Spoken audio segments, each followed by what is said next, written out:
Hello friends, नमस्कार। Welcome back my channel direct teacher job. मैं प्रियंका स्वागत करती हूँ आप सभी का आपके अपने चैनल डायरेक्ट टीचर जॉब में।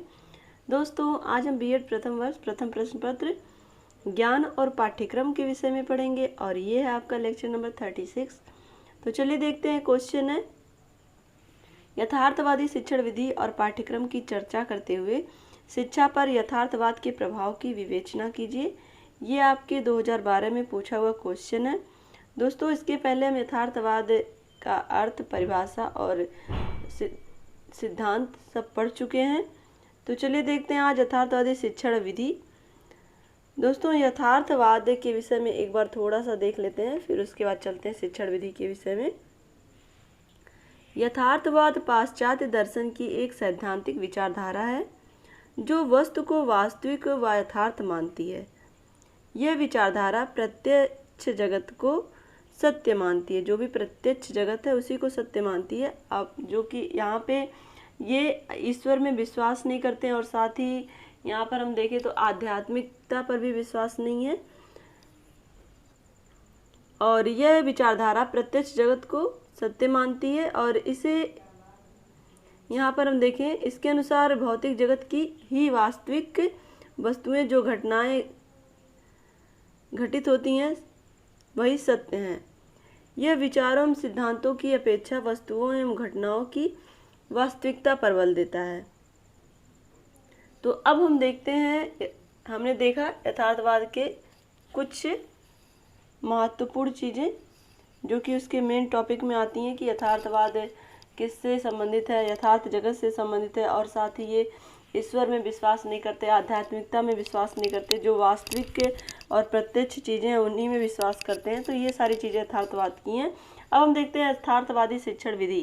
यथार्थवादी दार्शनिकों ने इंद्रिय प्रशिक्षण पर बल दिया है। वे वैज्ञानिक शिक्षण विधियों जैसे प्रयोग विधि, निरीक्षण विधि, प्रदर्शन विधि और विश्लेषणात्मक विधि एवं आगमन पद्धति आदि की अधिक महत्वपूर्ण और उपयोगी मानते हैं और उनके विचार में स्वानुभव और स्वनिरीक्षण की विधियां भी शिक्षा के लिए आवश्यक है। तो दोस्तों, यहाँ पर शिक्षण विधि की बात करें तो यथार्थवादी जो दार्शनिक हैं वो इंद्रिय प्रशिक्षण पर बल देते हैं और साथ ही जो वैज्ञानिक शिक्षण विधियां हैं जैसे प्रयोग विधि, निरीक्षण विधि, प्रदर्शन विधि, विश्लेषणात्मक विधि, आगमन पद्धति, ये सब महत्वपूर्ण शिक्षण विधियों में मानते हैं और साथ ही वो उपयोगी भी मानते हैं और जिसमें स्व अनुभव के आधार पर और स्व निरीक्षण के आधार पर जो भी विधियां उपयुक्त होती हैं वो शिक्षा के लिए आवश्यक है। तो यहाँ पर आगे हम देखते हैं, इस कारण बालक में खोज की प्रवृत्ति को प्रोत्साहित करा जाना चाहिए और प्रयोगात्मक, हम देखें यहाँ पर एक तरह से बालक को प्रयोग के आधार पर ज्ञान अर्जित करना और स्व अनुभव के आधार पर ज्ञान अर्जित करना, इन सब चीज़ों पर ज़्यादा बल दिया गया है तथा ह्यूरिस्टिक विधि का अधिकाधिक प्रयोग करना।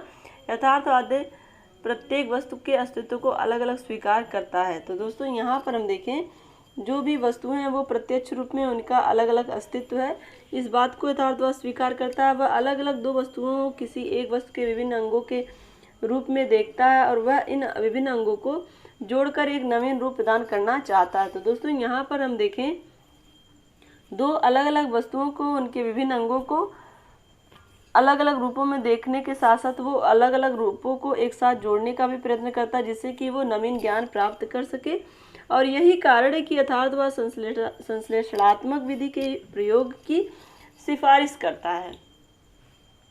यही सब चीज़ें जो अलग अलग चीज़ों से नवीन ज्ञान इकट्ठा करना और इस नवीन ज्ञान में ही इसमें संश्लेषणात्मक विधि को यथार्थवाद अधिक महत्व देता है और एक तरह से इसकी सिफारिश करता है। शिक्षा के क्षेत्र में सर्वाधिक विधियों के प्रयोग का समर्थन भी सर्वप्रथम यथार्थवाद ने ही किया।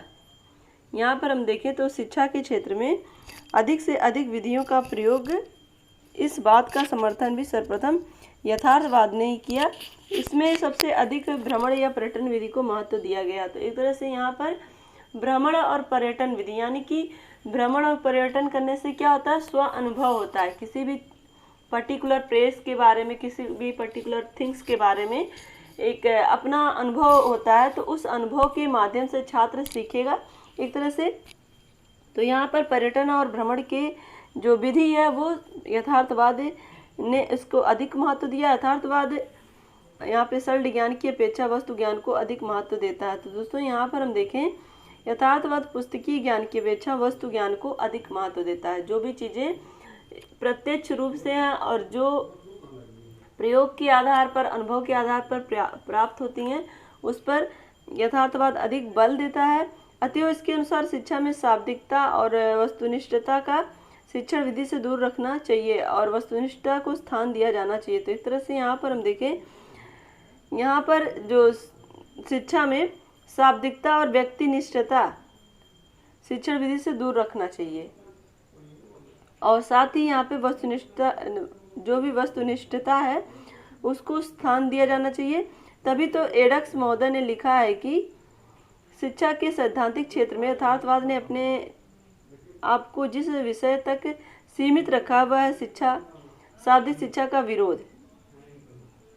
यहाँ पर हम देखें, एडक्स महोदय का कथन है कि शिक्षा के सैद्धांतिक क्षेत्र में यथार्थवाद ने अपने आप को जिस विषय तक सीमित रखा है वह है शाब्दिक शिक्षा का विरोध। अब हम आगे देखते हैं यथार्थवाद के अनुसार पाठ्यक्रम। यहाँ पर हमने देखी शिक्षण विधि, अब देखते हैं पाठ्यक्रम। उपयोगिता के सिद्धांत के आधार पर आधारित करते हुए यथार्थवाद ने शिक्षा के पाठ्यक्रम में वैज्ञानिक विषयों को प्रमुखता दी है। तो एक तरह से यहाँ पर उपयोगिता के सिद्धांत पर जो भी चीज़ें उपयोगी हैं, जो हमारे जीवन के लिए अधिक से अधिक उपयोग की जाती हैं, उसी के आधार पर ही यथार्थवाद ने शिक्षा के पाठ्यक्रम एवं वैज्ञानिक विषयों पर को प्रमुखता दी है। और वस्तुओं पर शब्दों की अपेक्षा बल देने से पाठ्यक्रम में प्रकृति को प्रधानता मिलती है। वस्तुओं पर शब्दों की अपेक्षा बल देने से, यहाँ पर कहने का तात्पर्य यह है कि शब्दों को बल, बहुत अधिक बल ना देके वस्तुओं को अधिक बल देने से पाठ्यक्रम में प्रकृति को प्रधानता मिलती है। जो भी वस्तुएं हैं, चूँकि बहुत सारी चीज़ें जो हम आसपास के पर्यावरण में और हमारे जो डेली जो भी हम यूज करते हैं वो प्रकृति की देन है, तो उस तरह से हम यहाँ पर शब्दों की अपेक्षा वस्तुओं से जब अटैच होंगे तो वो वस्तुएं प्रकृति की जो देन है, तो इस तरह से यहाँ पर प्रकृति से भी अटैचमेंट होगा। तो एक तरह से यहाँ पर प्रकृति को प्रधानता मिलती है। प्रकृति में मानव का वातावरण दोनों आते हैं, जिसके अनुसार अनुकूलन शिक्षा का कार्य है। यहाँ पर क्या करना है कि प्रकृति में मानव तथा वातावरण, चूँकि प्रकृति जो भी यहाँ पर यथार्थवाद का कहना है कि जो भी चीज़ें प्रत्यक्ष है वो प्रत्यक्ष चीज़ों को मानता है, तो प्रत्यक्ष में मनुष्य भी आते हैं और प्रकृति से जुड़ी सारी चीज़ें आती हैं। तो एक तरह से ये दोनों ही आते हैं तथा जिसके अनुकूलन शिक्षा का कार्य करना है। तो जो भी चीज़ें मनुष्य के अनुकूल होंगी उसके लिए शिक्षा देना है, तो इसलिए उसके जो अनुकूल होंगी वही अनुकूलन के हिसाब से शिक्षा का कार्य करना है। पाठ्यक्रम के चुनाव में यथार्थवादियों ने बालक के पूर्व अनुभव तथा शिक्षण पर भी ध्यान दिया है। यानी कि यहाँ पर हम देखें तो पूर्व अनुभव के आधार पर एक तरह से जो पाठ्यक्रम है वो अपनी एक लिमिटेड सीमा में है, कह सकते हैं, क्योंकि हर कक्षा के हिसाब से बालक के किसी भी विषय क्षेत्र में जो अनुभव होंगे उसी को आधार मानते हुए नेक्स्ट क्लास के लिए वो नए पाठ्यक्रम की तैयारी में उसके पूर्व अनुभव को जोड़ा जाता। जो भी उसने पिछली कक्षा में पढ़ा है वो चीज़ें उसके नए क्लास में जोड़ी जाती हैं, जिससे क्या होता है कि बालक अपने पूर्व अनुभव के आधार पर ज्ञान अर्जित करता है। क्लियर? उनके अनुसार विषय वस्तु को हो जिसके बालक की उत्तम शैक्षिक परिणाम मिल सके। विषय वस्तु उपयुक्त होनी चाहिए जिससे बालक को उचित शैक्षिक परिणाम मिल सके। और यहाँ पर यथार्थवादी उदार शिक्षा के विषय में विश्वास करते हुए दिखाई देते हैं और इनके पढ़ने के लिए जोर भी दिया गया है। यहाँ पर देखा जाए तो यथार्थवादी उदार शिक्षा पर अधिक बल दे रहे हैं और एक तरह से उस पर विश्वास भी कर रहे हैं, जिसकी वजह से यहाँ पर उदारवादी शिक्षा को पढ़ने के लिए अधिक जोर दिया गया है। शिक्षा के विषयों में सहसंबंध पर भी जोर दिया गया है। एक तरह से जो शिक्षा है वो को रिलेट हो, एक भी अलग अलग विषय जो है वो आपस में को रिलेट हो, जिससे कि छात्र आसानी से सीख सके। क्लियर? अब जिससे प्रत्येक अंग प्रत्यंग आपस में जुड़े हुए रहें और उपयोगी सिद्ध हो। तो एक तरह से जो शिक्षा व्यवस्था है उसका जो पाठ्यक्रम तैयार किया गया है उससे संबंध होना चाहिए पाठ्यक्रम का विषयों के साथ, जिससे कि बालक आसानी से सीख सके। इनके साथ साथ आवश्यकता के सिद्धांत पर भी यथार्थवाद बल देता है। इन्हीं अब विचारों के आधार पर यथार्थवाद ने वैज्ञानिक, सामाजिक, कला, कौशल तथा भाषा साहित्य संबंधी विषयों के ज्ञान के लिए कहा है। तो एक तरह से हम देखें जो भी उपयोगी चीज़ें हैं बालक के लिए उसी को आधार मानते हुए भी जो भी शिक्षा व्यवस्था एक तरह से जो पाठ्यक्रम निर्धारित किए गए उसमें कला, कौशल, भाषा, साहित्य संबंधी विषयों के ज्ञान के लिए भी कहा गया। और आगे हम देखते हैं जीवन में दैनिक व्यवहार में काम आने वाली आधुनिक भाषाएं और ज्ञान देने वाली प्राचीन साहित्य, जीवनोपयोगी कलाएं, पेंटिंग, चित्रण, वैज्ञानिक, भौतिक, रासायनिक, जैविक, वनस्पतिक आदि, राजनीतिक। यहाँ पर हम देखें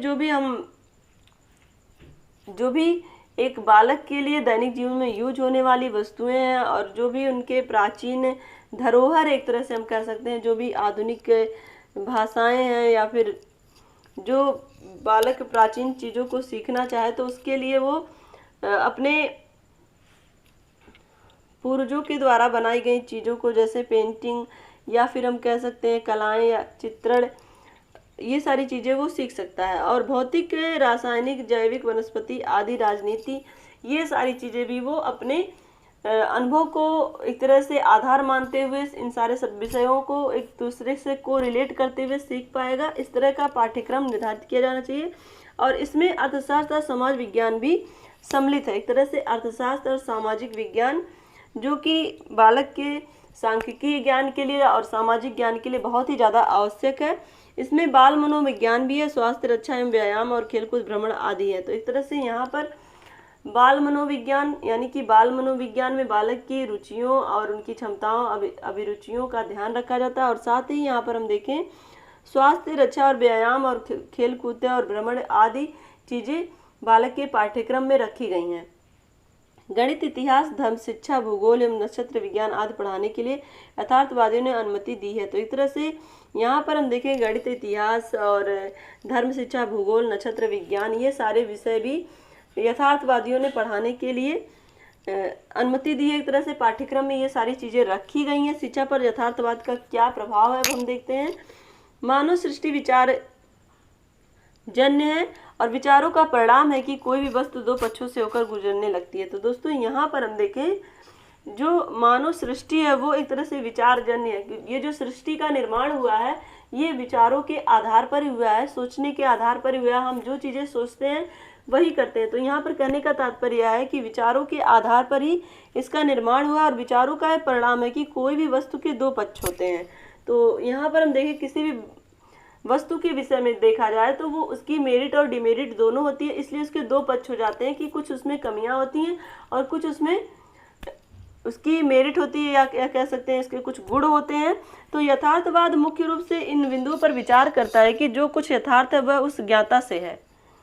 जो भी यथार्थ है वो उस ज्ञाता से, जो भी चीज़ें जानने योग्य होती हैं। यहाँ पे एक दर्शन के रूप में यह विचारधारा मनुष्य को जन्मजात शक्तियों से परिचित कराता है तथा उसकी भौतिक आवश्यकताओं की ओर मानव का ध्यान आकर्षित करता है। तो एक तरह से हम देखें जो भी मनुष्य की जन्मजात शक्तियाँ हैं वो दर्शन के माध्यम से उससे परिचित होता है। जो भी उसके अंदर अपनी खुद की कलाएं हैं, खुद के उसके अपने गुण हैं, वो उस दर्शन के माध्यम से खुद में विकसित करता है और साथ ही भौतिक आवश्यकताओं की ओर मानव का ध्यान आकर्षित करता है। जो भी उसकी भौतिक आवश्यकताएं हैं उसके लिए वो अपने ध्यान को केंद्रित कर पाता है। तो यथार्थवादियों ने ज्ञान जीवन के लिए एक नारा दिया और मनुष्य की आध्यात्मिकता के आसानी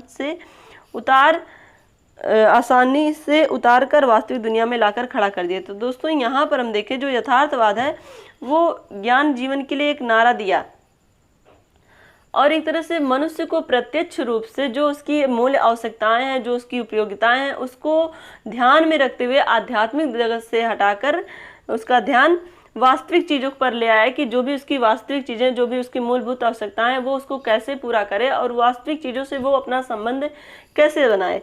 तो दोस्तों यहाँ पर हम देखें आध्यात्मिकता की तरफ ना ध्यान दे करके वास्तविक जगत की तरफ ध्यान दिया गया है और उसने मानव की मूलभूत आवश्यकताओं, रोटी, कपड़ा और मकान की पूर्ति हेतु यहाँ पर हम देखें जो भी मानव, यहाँ पर हम देखें आध्यात्मिकता पर ना बल देकर जो भी उसकी वास्तविक या मूलभूत आवश्यकताएं हैं, रोटी कपड़ा और मकान, इन सब चीज़ों पर ज़्यादा ध्यान दिया गया है और व्यावसायिक शिक्षा पर बल दिया गया है।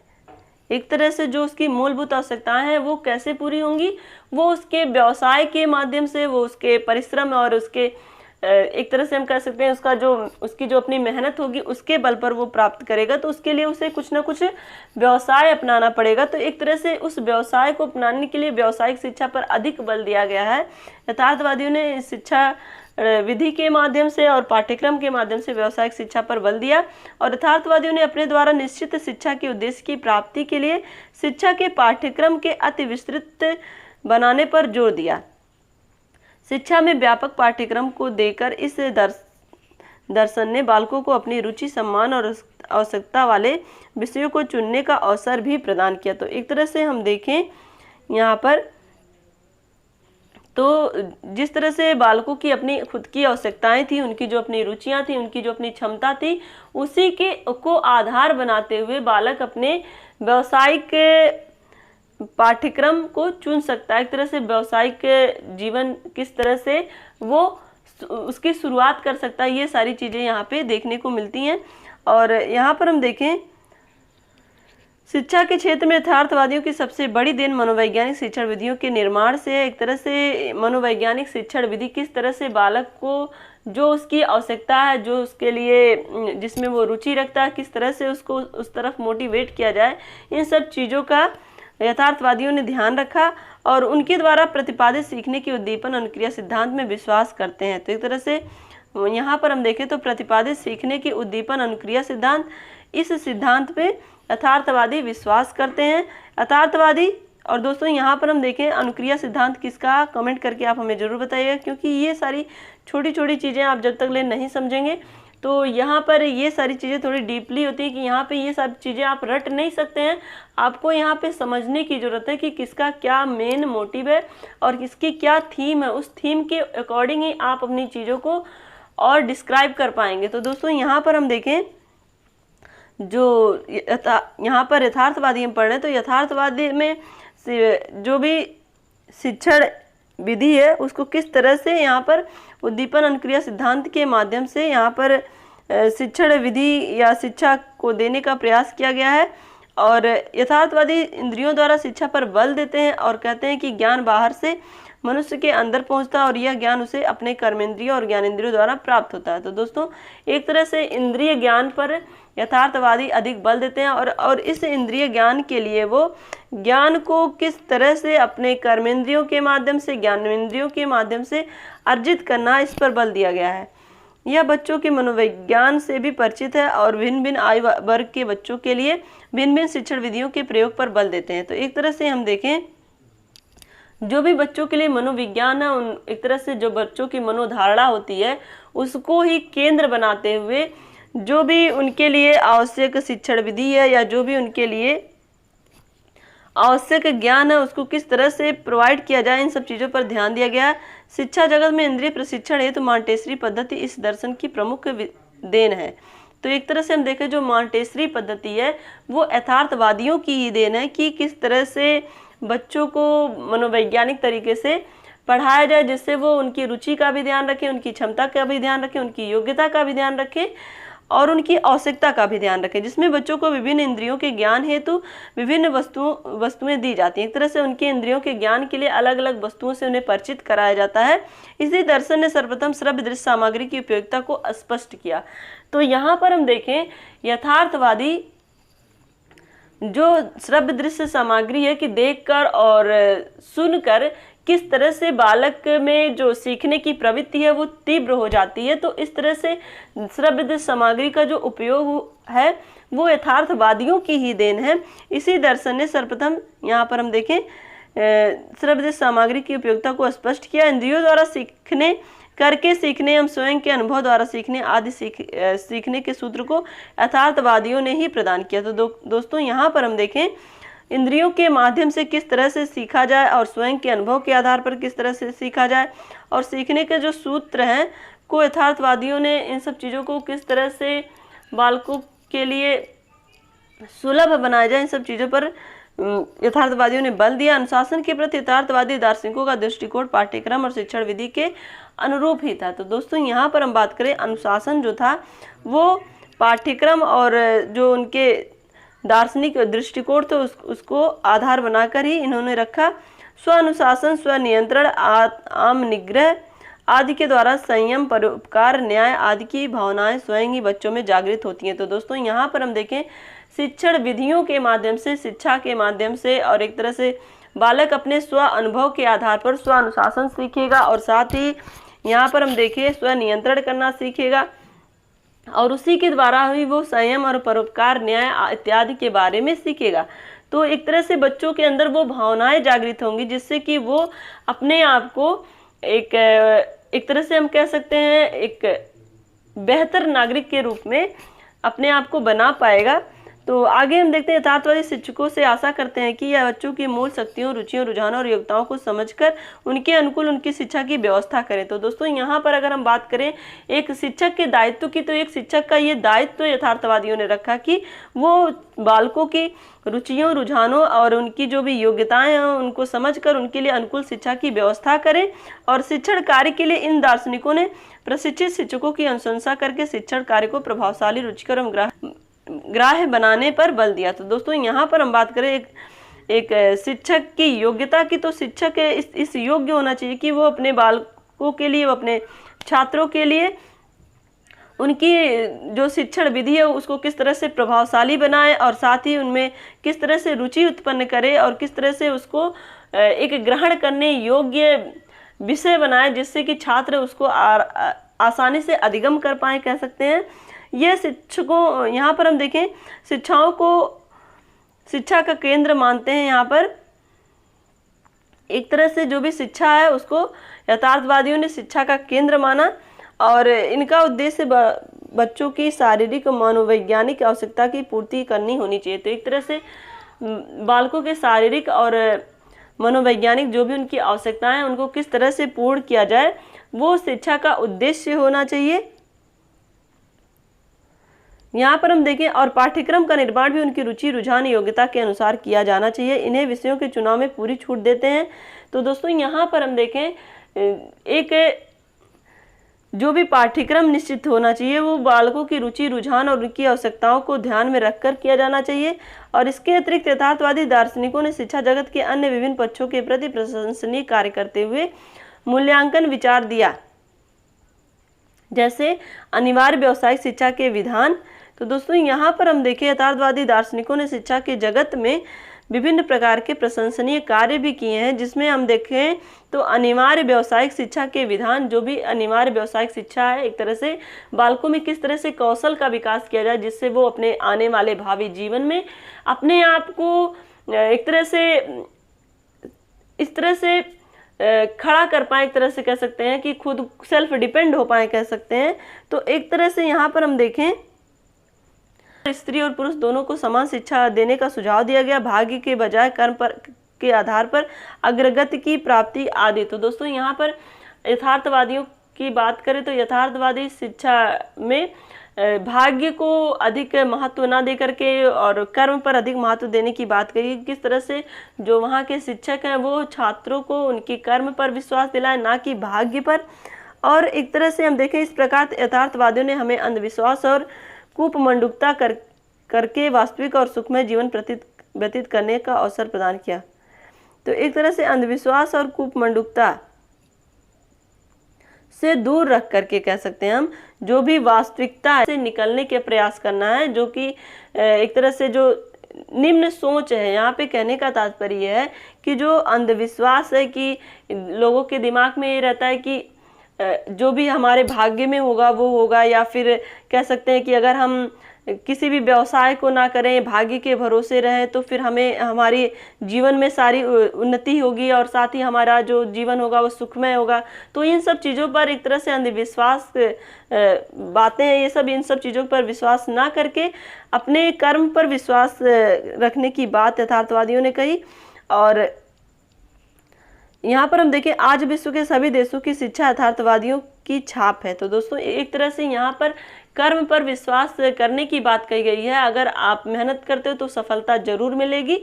और यहाँ पर जो यथार्थवादियों की शिक्षण विधि है इसकी जो छाप है वो पूरे विश्व पर है। इसके बावजूद इस दर्शन ने शिक्षा जगत को कुछ नकारात्मक सोच भी प्रदान किया। तो दोस्तों इसमें कुछ डिमेरिट भी है, जैसे इस संसार में आर्या मानव विकृतियों तथा ईश्वर द्वेष, कला, संघर्ष, शोषण, भ्रष्टाचार, असहयोग आदि भौतिकवादी दर्शन का ही प्रतिफल है। तो दोस्तों यहाँ पर हम देखें जो भौतिकवादी दर्शन का क्या मतलब है यहाँ पे, कि जिस तरह से मानव भौतिकता की होड़ में आगे बढ़ने की कोशिश में एक तरह से अपने आप को संघर्ष करते हुए कला, द्वेष और ईर्ष्या, ये सारे जो उसके अपने सोच है जिसकी वजह से, क्योंकि वो अपने आप को हमेशा एक आगे बढ़ने की कोशिश या एक होड़ लगी रहती है कि किस तरह से हम अपने जो भी गोल है उसको अचीव करें कर्म के माध्यम से, कहने का तात्पर्य है।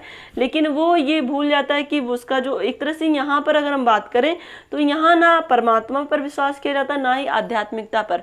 तो कहीं ना कहीं मानव जो है वो एक तरह से भौतिकवादी हो चुका है। वो अपने जीवन में वो सारे सुख चाहता है जो कहीं ना कहीं उसको भौतिकता से बिल्कुल अटैच करके रखते हैं, उसको बिल्कुल बांध के रखते हैं। तो कहीं यहाँ पर हम देखें तो इस वजह से ही मानव में एक तरह से कला, संघर्ष, शोषण, भ्रष्टाचार, असहयोग की भी भावना रहती है कि कहीं अगर हम उनका सहयोग कर देंगे तो वो हमसे आगे निकल जाएंगे।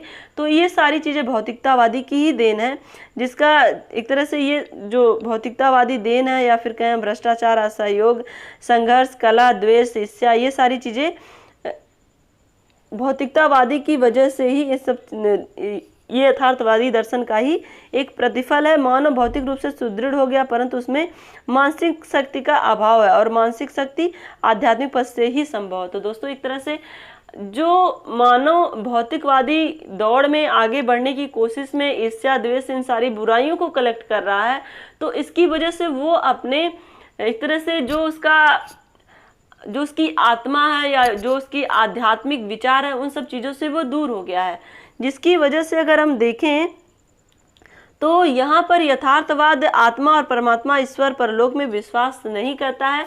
तो उसे इन सब चीज़ों की चिंता ना हो करके आज की जो भौतिक, यहाँ पर हम देखें आज की जो भौतिक जीवन पद्धति है बस उस पर ही उसका फोकस रहता है। तो उसे आत्मा, परमात्मा या जो भी इस तरह की आध्यात्मिक चीज़ें उस पर कोई विश्वास ना हो करके वो अपने आप को बस भौतिकवादी सोच में ही आगे बढ़ने की कोशिश करता है। अतः इस दर्शन में आपसी संघर्ष को जन्म दिया। तो दोस्तों यहाँ पर हम देखें भौतिकवादी जो संघर्ष है वो इससे जन्म लेता है, क्योंकि यहाँ पर लोग क्या कभी किसी के बारे में ना सोचकर बस अपने बारे में सोचते हैं। तो एक तरह से यहाँ पर असहयोग की भावना पैदा होती है। तो दोस्तों अब हम देखें इसमें